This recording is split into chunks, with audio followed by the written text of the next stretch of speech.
Who are you? I'm BeerDrankShawty, and this is another Who Are You review. Today, I'm reviewing something that I've already reviewed. However, it was the 2013 version. A year after, I reviewed the 2014. Now, it's the year 2015, and I'm in the holiday spirit. So today, I'll be reviewing SweetWater's Festive Ale. Brewed here in wonderful Atlanta, Georgia off of Otley Drive, SweetWater Brewery is pretty much a cult following here. However, it's spread all across the country. Anyhow, if you want to see more actual information on this beer, you can go to my first review of this SweetWater Festive Ale or my second one, which I did last time, that is on this channel. The first one is actually on my main channel, youtube.com/BeerDrankShawty. I'm going to get right into this beer. Shout out SweetWater, even though you motherfuckers don't acknowledge me, but every other brewery does. Fuck you, SweetWater. Another thing that SweetWater should definitely change on the 2016 version is switching this from a waxy situation like this. It's tacky, it's irritating, and it's hard to get off. You have to get a knife and put a slit down like the vagina. Anyhow, we're gonna go ahead and get into this beer. And we're gonna go ahead and not zoom out. We're going straight into the pour, into an actual good glass or a good brewery, in which is called New Belgium. The one thing that I will say about this beer, as you can see, it's dark. Samuel L. Jackson, Oprah Winfrey, Michael Jackson before the surgeries. SweetWater Festive Ale is not a sessionable beer. It is definitely have one, but you better ride shotgun. You do not drive after having this beer because it comes in at 8.1 alcohol by volume.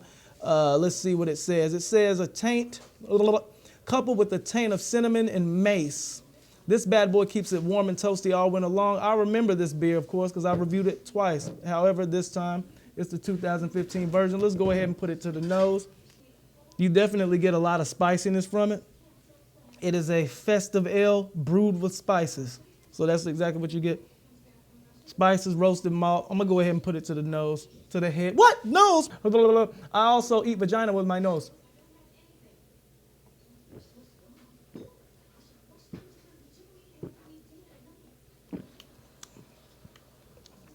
My girlfriend Amanda actually even told me when I was like, I'm reviewing the beer right now. She was like, it's not gonna be cold at all because we just got it, just got back.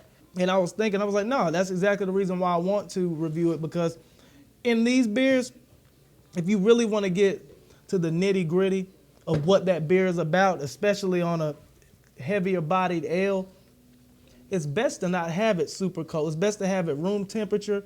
I know Greg's beer reviews, he'll start off with it cold straight from the refrigerator, and he'll get this assessment off the bat, then he'll sip on it for like 30 to 40 minutes.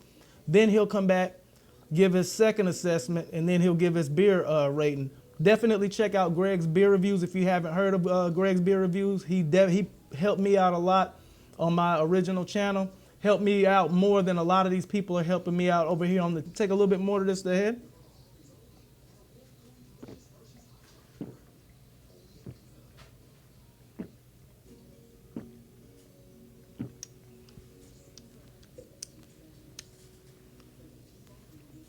Definitely a heavier bodied beer. Not heavy as a stout by no means, but it is a thick, heavy ale. Pungent, strong with spices. This is one of the more spicy beers that you're going to get without getting like a hot beer. Like, you know how you have some beers with jalapeno, like the weird novelty beers with like, jalapeno or habanero beer. This right here is a huge, just spicy factor of that cinnamon. But you can tell that when they spiced it up with cinnamon, they tried to make it as close to Vida Guerrera as possible. You want to taste this? At 8.1 alcohol by volume, I gulped this shit, and it's already flowing through my veins like the spirit, believe always, of the ultimate warrior. I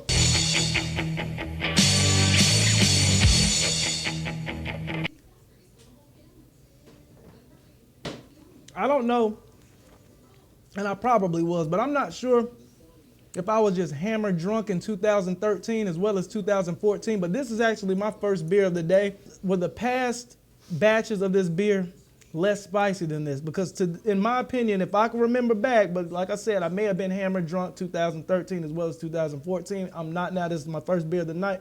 But this year's version seems a lot spicier than in the previous years. I don't know. If you've had it before, you be the judge. Come here, Lee. Right here, step over. Today, my beautiful daughter, she had her second chorus concert. I missed the first one, but I made it to the second one. Afterwards, we stuffed our fat faces with sushi. Like father, like daughter. Beautiful, just like yours truly, BeerDrankShawty. You want to taste this or not? You don't want to taste it. She doesn't want to taste it, so I'm going to go ahead and throw it down the spaceship, see if I can knock it out in one gulpity brab of the drought.